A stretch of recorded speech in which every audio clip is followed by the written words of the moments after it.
Just look at that, I exclaimed, staring at the electricity bill in disbelief. $327.38, nearly double what we usually pay. Outrageous. I'd always prided myself on budgeting carefully, tracking every expense down to the last penny. My passion was collecting limited edition desserts, and I indulged whenever I could. So for the bill to suddenly skyrocket made no sense. That can't be right, Neil replied, peering over my shoulder with a frown. My supportive husband was always on my side. We haven't changed any habits recently. Well, something caused this. I grabbed my laptop to scrutinize the household usage data. No obvious spikes. Perplexed, I gazed out the window and stopped short. There, peeking out from beneath the decorative bushes separating our house from Neil's parents' new home next door, was a wire, thin and black, snaking towards their shed. Surely just a cable line? But we had underground connections. A horrible suspicion crossed my mind. No, it wasn't possible. Was it? Just last month, Neil's parents Vera and Hank had moved into the newly constructed house on the lot beside ours. Neil and I had welcomed them warmly despite Vera's tendency to overstep with unsolicited parenting advice. I'd written it off as her quirky way of showing warmth. But now... Neil, look! I gestured out the window. As he spotted the wire, his eyebrows shot up. Without a word, we stepped outside, circling the bushes to trace the wire's path. It ran directly from our external outlet to Vera and Hank's shed. Our mouths fell open as we exchanged stunned looks. No way, Neil uttered in disbelief. They can't be. Anger and hurt welled up inside me. They'd seemed so friendly, so supportive. Had it all been an act? Just then, the back door of their house opened. Vera breezed out carrying gardening shears, calling over her shoulder, "Be back in a minute!" Spotting us, she changed course, bearing down with her usual overbright smile, the one I now realized never reached her eyes. "Well, hi there, neighbors," she trilled. "Taking in this beautiful sunny day?" I crossed my arms. No more playing nice while she played us for fools. "We were just investigating something strange," I said bluntly, stepping aside so she could see the wire. "Would you happen to know anything about this?" Vera's gaze bounced from me to the wire and back again. For a brief moment, her smile faltered, but then she waved a hand and laughed. "Oh, that old thing. The builders must have left it behind." Even to me, the excuse sounded feeble. She trailed off under my stern gaze. Neil stepped forward, fists clenching. "Have you been stealing our electricity, using this wire to tap into our supply?" His voice shook with anger and betrayal. Vera reeled back. "What? How dare you?" She glared venomously. "I was just trying to cut costs. Our retirement budget is stretched thin. Surely you understand." At that, the floodgates opened. I lost my composure, shouting at her audacity. Neil joined me, demanding answers about the ethics of stealing from family. She alternated between righteous indignation and half-hearted apologies. The confrontation left me reeling and even more hurt than before. That evening, after Vera had retreated in a huff, Neil held me as I cried bitter tears over the shattered remains of what I'd thought was a supportive, loving family relationship. How could they betray us like this, and what else might they be hiding? I couldn't even bear to tally up how much they could have stolen over the past month. Hundreds of dollars we'd worked hard for, callously snatched away without a thought for how it would impact us. Gazing at our electricity bill later that night, I set my jaw. The Vera and Hank I thought I knew would never do something so underhanded, which meant I'd never actually known them at all. The realization stung, but it sparked a steely determination within me. No more playing nice while they took advantage and sabotaged our carefully balanced budget. If this was their opening salvo, then the battle lines had just been drawn. I would get to the bottom of this and make them pay. I awoke the next morning still simmering from yesterday's confrontation. As I gulped my morning coffee, I kept replaying Vera's audacious lies and excuses. The more I thought about it, the angrier I got. A knock at the front door made me jump. Speak of the devil. I peered out to see Vera standing there clutching a plate of cookies, an overly bright smile pasted on. Just seeing her made my blood boil even hotter. I swung open the door. "What do you want?" I asked bluntly. Vera blinked, clearly taken aback by my lack of pleasantries. Good. Her smile dimmed a fraction. "Oh, Lena, about yesterday." She extended the plate. "I baked these by way of apology." I stared at the offering in disgust. Did she really think cookies would make everything better? When I made no move to take them, she pressed on earnestly. It was all just a silly misunderstanding. I never meant any harm, truly. Misunderstanding? My fists clenched by my sides. This woman's audacity knew no bounds. You mean when you deliberately tapped into our electricity supply to avoid paying your fair share? I bit out. Vera frowned, dropping the act. Oh, don't be so self-righteous. Our budget is extremely tight. We're just cutting costs where we can. By stealing from us? From your own son? How could you? We trusted you. My raised voice brought Neil from the other room. I felt him come stand supportively beside me. Vera flushed. Now see here, you two are blowing this out of proportion. Can't we talk civilly about this over some cookies? She offered the plate again with a conciliatory smile. But I'd had enough. Taking the plate from her, I upended it onto the doormat. Cookies scattered everywhere as Vera gasped. There! Take back your lies and excuses. I glared venomously. We will not be placated so easily. As I slammed the door in her astonished face, I felt a small spark of vicious satisfaction. There, let her see I wasn't messing around. Over the next few days, Vera's intrusions multiplied, stoking my simmering resentment. She popped by nearly every day with unwanted gifts and advice about everything from our spending habits to refrigerator organization. Each visit grated on me more. The final straw came when I spotted her letting herself in our back gate one morning. Marching outside, I confronted her sneaking around near our fuse box. She claimed she was just checking the wiring, but I knew she was scoping out ways to restore her illegal supply. Enraged, I changed the locks and gate code. When Neil suggested leaving a key with his parents just in case of emergency, I shot that down fast. Give them an inch, they'd take 10 miles. Clearly, they refused to respect boundaries. Well, if politeness wouldn't get through, then it was time to play hardball.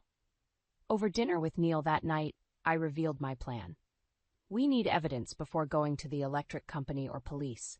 I'm going to set up a surveillance camera covering that fuse box. That should capture any further attempts. Neil frowned nervously. Isn't that a bit aggressive? They're still my parents. I fixed him with an adamant stare. They committed theft without batting an eye. I warned you they'd take advantage of any wiggle room we give them. It's time to take a stand. Neil's shoulders slumped. You're right. I just wish it hadn't come to this. I knew he was still clinging to hope of reconciling with them. But sentimentality would get us nowhere against such conniving adversaries. The very next morning, the camera captured Vera skulking by our fuse box, clearly probing for a way to reconnect. Gotcha! I added the video to the growing evidence file. When she caught me installing a motion-activated floodlight days later, Vera went pale. I maintained steely eye contact until she hurried away without a word. Good. Let her sweat a little. She was quickly learning her tricks wouldn't work on me. Soon we'd have enough documentation to bring down the full consequences on her deceitful head. She'd rue the day she ever thought she could walk all over me without retaliation. By the time I was through, karma would bite back hard for her lies and manipulation. This was only the opening salvo. The real fireworks were still to come. Over the next week, I became obsessed with monitoring Vera's activity and tracking our electricity usage. I knew something didn't add up there and was determined to get to the bottom of things. Sure enough, one morning the motion detector notifications showed Vera skulking around our yard in the early hours. The floodlight switched on, illuminating her heading towards the back gate with wire cutters in hand. Smirking, I swung open the back door. Forget the locks, Vera? Or were you hoping to override my security system? She jolted, hiding the cutters behind her back. Lena, I was just, checking the wiring connections back here. I stepped forward, glaring daggers. Save it. I've got you on camera trying to break in and poach our supply again. Vera straightened defiantly. You can't prove anything. I'm well within my rights to check wiring on my property. The only thing you have a right to do is stay the hell away from our house, I shouted. Give me those. I lunged for the cutters, but she dodged me. We struggled briefly before she wrenched away, lips curled in a sneer. Have it your way, then. But this isn't over. I promise you that. She turned and stormed off. Seething, I relocked the gate and rearmed the security system. How far would that deranged woman go? Over the next few days, Vera kept her distance. But my anger simmered. erupting one evening when our latest electricity bill arrived. I tore open the envelope and scanned the total, $412.60. What? I exploded, making Neil jump. Even after locking them out, it keeps getting higher. Neil's forehead creased with worry. Are you sure the motion lights aren't causing it? I shook my head firmly. I've accounted for every variable. Something fishy is still going on here. Suddenly the doorbell rang. We exchanged wary glances before Neil opened it to reveal Hank standing there, shuffling nervously.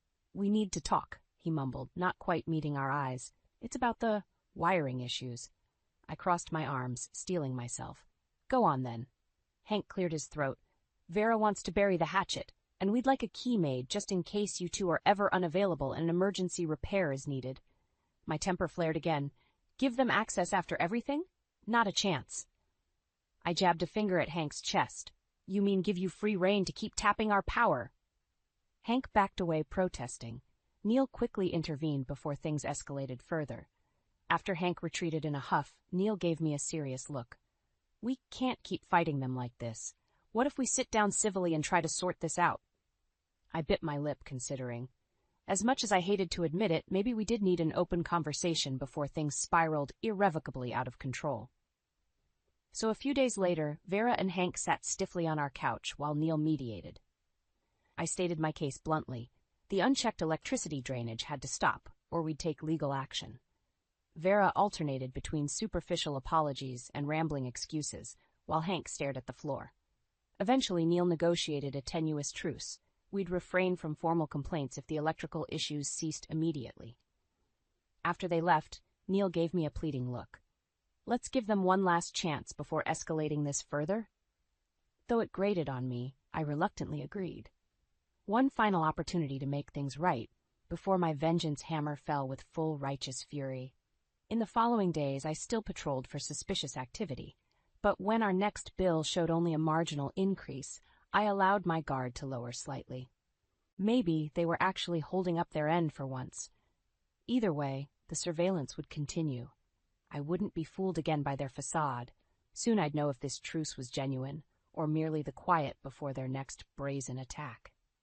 I awoke one morning to find Neil already up, pacing worriedly. Wordlessly, he handed me the latest electricity bill, $492.79. I saw red. It was even higher than the first shocking amount. Despite all my precautions, I slammed the paper down. I knew it. They blatantly lied about stopping their deceitful schemes. It's time to bring down the hammer on them.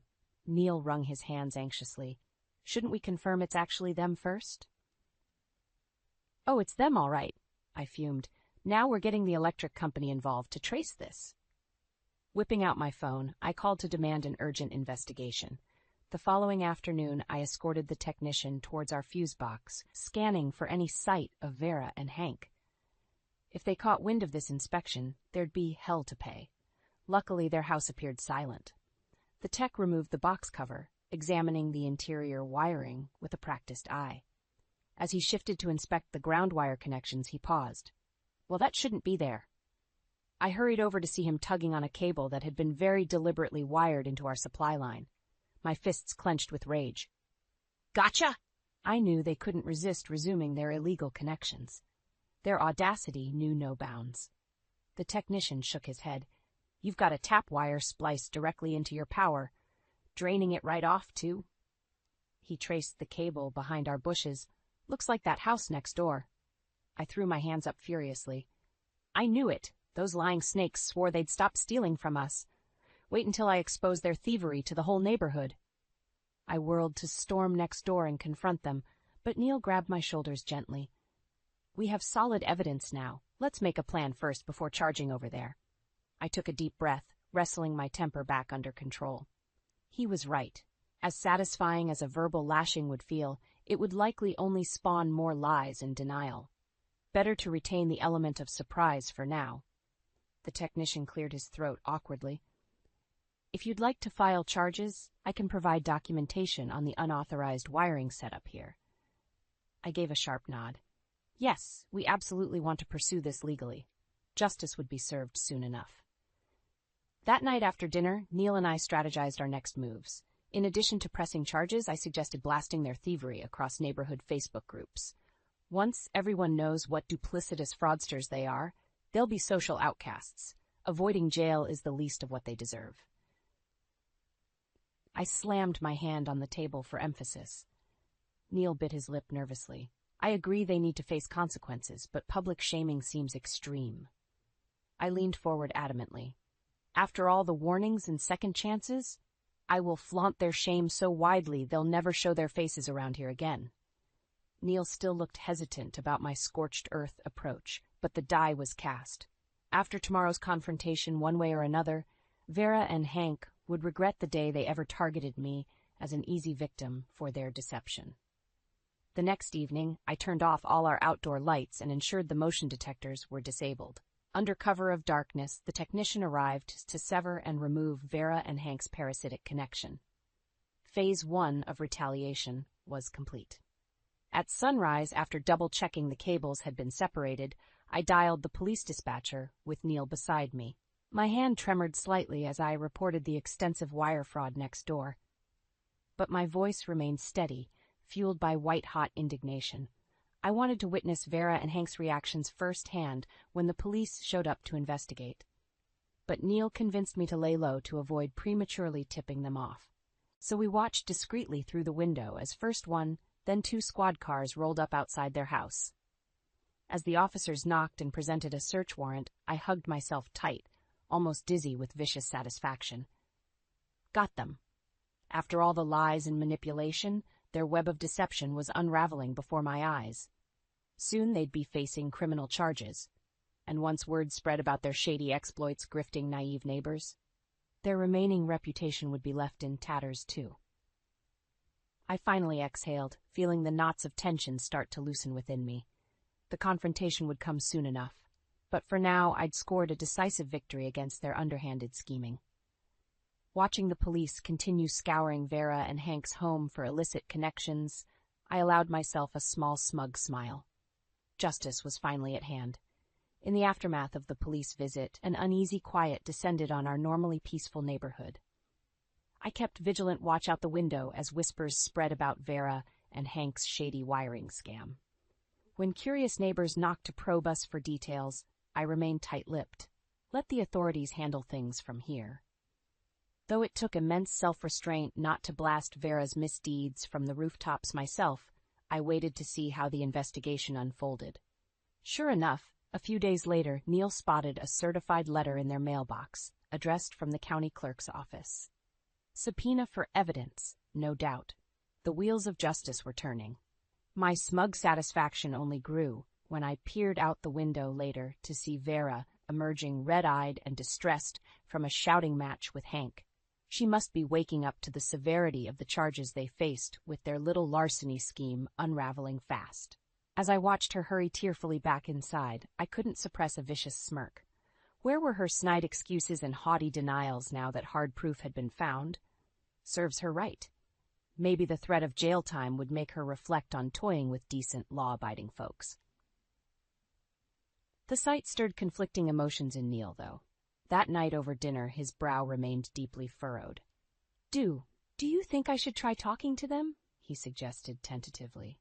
"Plead for leniency with the DA before an indictment comes down?" My hand clenched furiously around my fork. Lenient? Is that what their deceit and manipulation warranted? When they'd shown no mercy towards our hard-earned money or trust in family bonds? Taking a deep breath to rein in my outrage, I fixed Neil with a stern look. "You can't protect them from what's coming. Don't let misplaced guilt sway you from the facts." He looked away, jaw tight. I knew seeing his parents suffer pained him on some level. But the time for sympathy was long past. The next morning brought a new development, a large for sale sign staked outside Vera and Hank's house. Peering out as a startled neighbor walked by, I understood immediately. They were trying to liquidate fast and hightail it out of here before the hammer fell. Well, not if I had anything to say about it. Storming outside in my bathrobe, I waved wildly to stop the passing couple gawking at the sign. Time for some strategic gossip-mongering. "A shame about those electrical thieves leaving already, isn't it?" I commented conversationally. I would have loved to see them in handcuffs getting dragged off to prison myself. The wife's eyes boggled. Mission accomplished. That juicy tidbit would spread quickly now. Let's see anyone make offers once word got out they were flight risks awaiting criminal charges. I strode back inside with grim satisfaction, already formulating my next moves. Vera and Hank had avoided me long enough. It was time we finally talked openly. Soon Neil and I stood firmly at their front door as I rapped sharply. When Vera answered, surprise flashed across her face before she schooled her features carefully neutral. Lena, Neil, to what do I owe the pleasure? Her polite tone held an unmistakable note of wariness. I folded my arms severely. You know exactly why. We're here to talk things over. Vera eyed me for a long, silent moment before reluctantly backing up in wordless invitation. As we stepped inside and sat on their couch, I inspected Vera closely. She seemed diminished somehow, worn and haggard in a way that had nothing to do with physical age. The gnawing anxiety was clear in her dull eyes and tense posture. Good, let her squirm. I had zero intentions of showing mercy. Not until she fully acknowledged her lies and made proper amends. Settling back with arms still crossed, I pinned her with an icy stare. Well then, let's chat frankly now about recent events, shall we? Her hands twisted together nervously. Yes, Vera. Face the music at last. In the days following Vera and Hank's dramatic arrest, the neighborhood gossip mill churned faster than ever before. Supportive friends stopped by, eager for updates while casting disdain on that awful thieving couple. I remained discreet with details, but made sure everyone knew they'd admitted guilt to us directly. Let Vera's illusions of sympathy for her plight be crushed. Neil busied himself advocating for leniency, against my advice. She still deserves imprisonment for the betrayal of family, I argued hotly. Neil just sighed. Harsh sentences won't undo the damage, though. Though it irked me letting Vera off lightly, Neil's pure heart wouldn't wish crushing punishment on anyone. A week later, Neil got an update call from Vera's lawyer. In exchange for testimony on other neighborhood scam incidents, she'd gotten off with probation and heavy court fees. I scowled angrily at the news. A light slap on the wrist. Where was the justice for nearly $1,000 stolen from us over numerous months? Storming outside that afternoon to retrieve the mail, I paused, seeing Hank shuffling forlornly around their for sale sign. His worn complexion and disheveled appearance testified to many sleepless, stressful nights since their crimes had come to light. Good. Let the weight of consequences torment them a while longer. Skirting widely around Hank, I went back inside, feeling sour. Neil tried reassuring me again. She's banned from our property at least, plus the public shaming. Isn't that enough? My temper flared. Hardly. That woman slithered out of any real punishment for her misdeeds. Well, we shall see. I wasn't done with Vera yet. Time for the next phase. Ensuing, she fully paid her karmic debts. Using contacts I had in the county clerk's office, I quietly pursued getting the case evidence released publicly. And I began judiciously leaking additional gossip about Vera's long history of shady dealings. Let the full spotlight expose her deceit for all to revile. Soon enough, muckraking local reporters came sniffing at my prompts. I watched with smug satisfaction as the first scathing exposés skewering shameless schemester Vera hit the presses. As if on cue, my phone pinged with a neighborhood watch alert. Vera had been spotted yelling tearfully at a reporter to leave her alone. Music to my ears. Clearly, the non-stop public harassment was taking its toll. Over dinner, I showed Neil the alert triumphantly. Now she's getting a taste of consequences beyond the courthouse. But instead of matching my fierce grin, Neil paled. This seems less like justice and more just cruelty now, he said quietly. She's clearly paid for her crimes already. I smacked my hand down furiously. How can you say that? Mere fines and hand slaps while she sobs about harassment. I won't rest until she fully understands the pain her deceit caused. Neil just gazed at me sorrowfully. Stung, I turned away. Why couldn't he see I was protecting us from further exploitation? The next morning brought a new bombshell.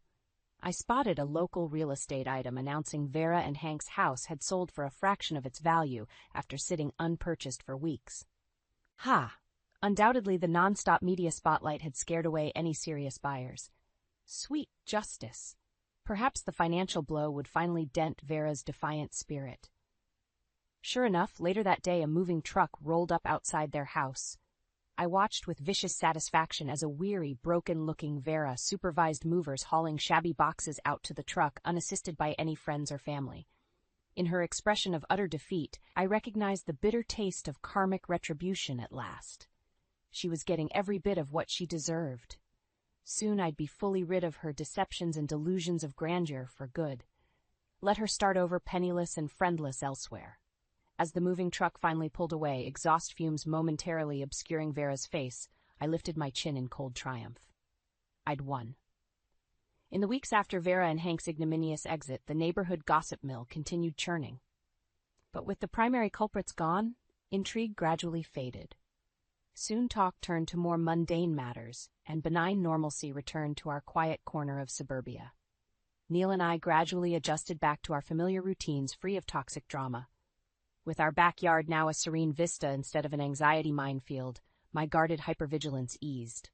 I took smug satisfaction seeing new friendly neighbors move into Vera's former house, restoring community spirit. One afternoon while gardening, I made casual small talk with them about selecting new fence plants without the old electrical complications. Goodness, we'd heard rumors the previous residents were problematic, the wife said, eyes round. Something about stealing utilities? How dreadful for you! I smiled blandly, holding off from fueling rumors. Let the Vera debacle fade fully into the past now. That night I sorted through old papers and spotted evidence records from the wire fraud case. I paused, Vera and Hank's embittered faces flashing through my mind. Then I firmly shoved the papers in the shredder. Piece by piece I disposed of the last lingering vestiges of their existence cluttering my orderly world. Soon I could close the book on that chapter for good. With them off, reinventing themselves elsewhere, I finally had closure.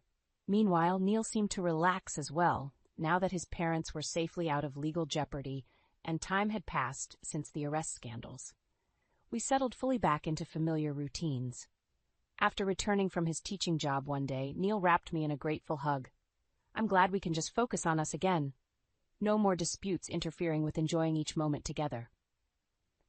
I squeezed him back happily, the past year's stresses dissipating further. Harmony was worth far more than any revenge.